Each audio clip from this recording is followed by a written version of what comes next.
আসসালামু আলাইকুম, স্বাগত জানাচ্ছি মেহেরিস মম কিচেনে। কেমন আছেন সবাই? আশা করি ভালো আছেন। আল্লাহর অশেষ রহমতে আমিও ভালো আছি। বন্ধুরা, ফিরে এলাম নতুন আরও একটি রেসিপি নিয়ে। আজ আপনাদের তৈরি করে দেখাবো গ্রাম বাংলার ঐতিহ্যবাহী কাঞ্জি লোটা নিয়ে। আশা করি রেসিপিটি আপনাদের ভালো লাগবে।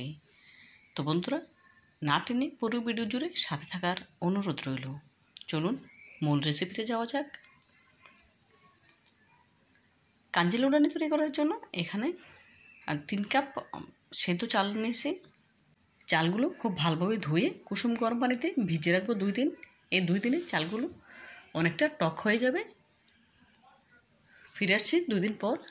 দেখুন 2 দিন পর ফিরে আসলাম। চালগুলো খুব ভালোভাবে ভিজিয়ে গেছে, অনেকটা নরম হয়ে গেছে। এখন পাটায় বেটে নেব। চালগুলো পাটায় খুব মিহি করে বেটে নিয়েছি, যেরকমটা আমরা সাধারণত সিরিজ পিঠে তৈরি করতে চালগুলো বেটে থাকি সেরকমভাবে। এখন পরিমাণ মতো লবণ দিয়ে চালগুলো ভালোভাবে মেখে নিচ্ছি।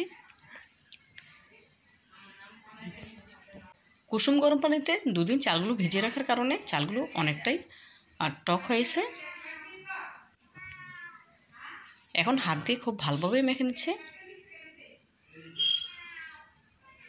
চাল বাটার সময় যে টক পানিটা ছিল সেটা কিন্তু আমি ফেলে দেইনি।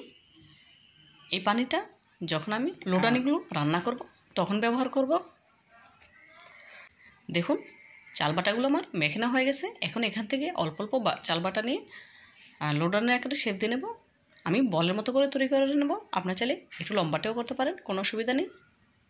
দেখুন হাত দিয়ে খুব সুন্দর করে বল তৈরি করে নিচ্ছি। বন্ধুরা, লোটানি তৈরি করা একদম সহজ, খেতে কিন্তু খুবই সুস্বাদু। একেবারে অল্প উপকরণে তৈরি করা যায়। দেখুন একটি বল তৈরি করে নিয়েছি। এক এক করে সবগুলো বল তৈরি করে নেব। আরও একটি বল তৈরি করে আপনাদের দেখাচ্ছি। দেখুন আরও একটি বল তৈরি করে নিয়েছি।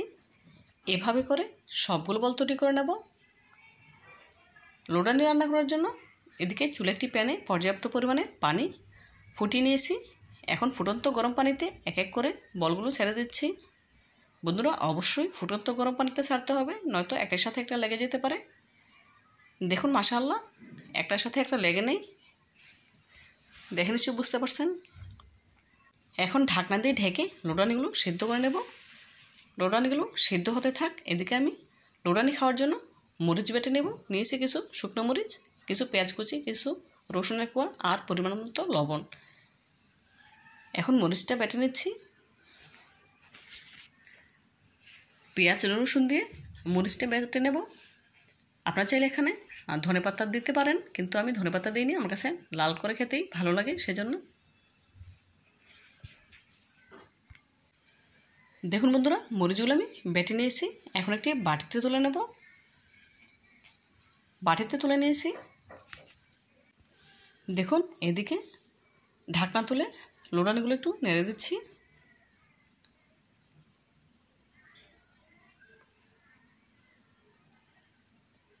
আবারও ঢাকনা দিয়ে ঢেকে দেব।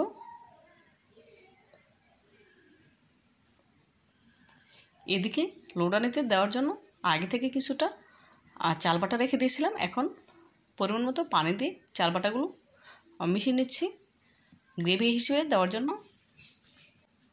খুব ভালোভাবে মিশিয়ে নেব। আস্ত দিলে দলা পেকে যাবে, সেজন্য গুলিয়ে নিলাম। এখন দিয়ে দিচ্ছি পরিমাণ মতো লবণ। যেহেতু আমি চাল বাটাগুলোতে লবণ মেখেছিলাম, সেজন্য এখন অল্প পরিমাণে লবণ দিয়েছি, যতটুকু লাগবে।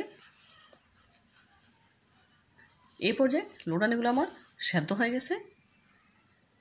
এখন যে চাল বাটাগুলো আমি পানিতে মেখে রেখেছিলাম সেগুলো দিয়ে দিচ্ছি গ্রেভিটা ঘন করার জন্য।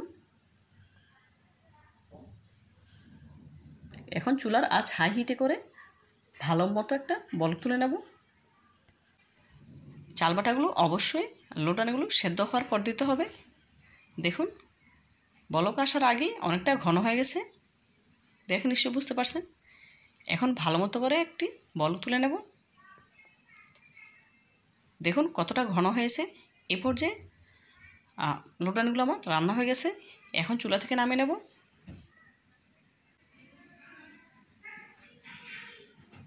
দেখুন বন্ধুরা, চুলাটি আমি বন্ধ করে দিয়েছি। এখন চুলা থেকে নামিয়ে একটি সার্ভিং প্লেটে সার্ভ করে নেব। দেখুন এক এক করে সার্ভিং প্লেটে সার্ভ করে নিচ্ছি।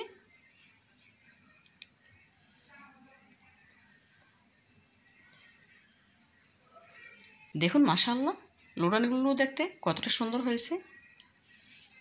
এখন ওপর থেকে কিছুটা গ্রেভি দিয়ে দিচ্ছি আগে থেকে বেটে রাখা মরিচ বাটাগুলো। এখন মরিচ বাটা দিয়ে ঝাল ঝাল করে পরিবেশন করে খেয়ে নেব।